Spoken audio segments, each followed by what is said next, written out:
আসসালামু আলাইকুম। আজকে আমি রান্না করব ফুলকপি, বড়ি, টমেটো এবং আলু। আমি এগুলো আগের থেকে সব কেটে বেছে নিয়েছি। এরপরে এর মধ্যে মসলা, টমেটো সব দিয়ে নাড়াচাড়া করতেছি। মানে নাড়াচাড়া করব যাতে এগুলো সব ভালোভাবে এর সাথে মিশে যায়। আমি বড়িটা আগের থেকে ভেজে রেখে দিয়েছিলাম সময় বাঁচানোর জন্য। আবার মাছটাও ভেজে রেখে দিয়েছি।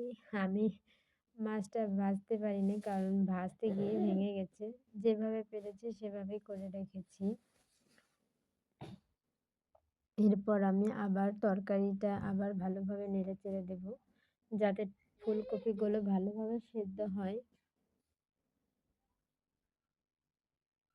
শীতকালীন সবজি অতটা সময় লাগে না সেদ্ধ হতে। নতুন আলুও সেদ্ধ হতে সময় লাগে না।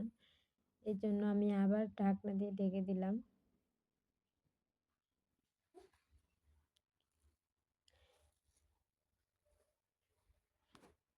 এরপর আবার নেড়েচেড়ে দিচ্ছি।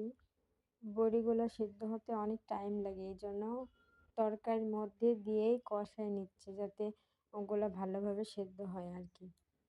এরপর এর মধ্যে পানি দিয়ে দিলাম। কারণ ওটা অনেকটাই গলে গেছে। ঝোলের জন্য পানি দিচ্ছি।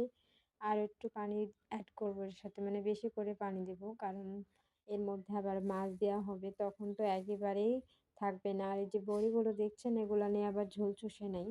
সেরকম মানে ঝোল হয় না। আর ফুলকপির ঝোল বেশি রাখলে খেতেও বেশ একটা ভালো লাগে না। এরপরে আমি আবার এগুলো নেড়ে চেড়ে আবার ঢাকনা দিয়ে ঢেকে দেব কিছুক্ষণের জন্য। দেখেন কিভাবে ফুটতেছে তরকারিটা। এরপর আমি এর মধ্যে মাছগুলো অ্যাড করে দিব যাতে মাছের পুরো স্বাদটা ওর ভিতরে চলে যায় এবং মাছটার যাতে এর সাথে ভালোভাবে মিশে যায়। এরপরে ফুলকপির ঝোল অতটা হয় না।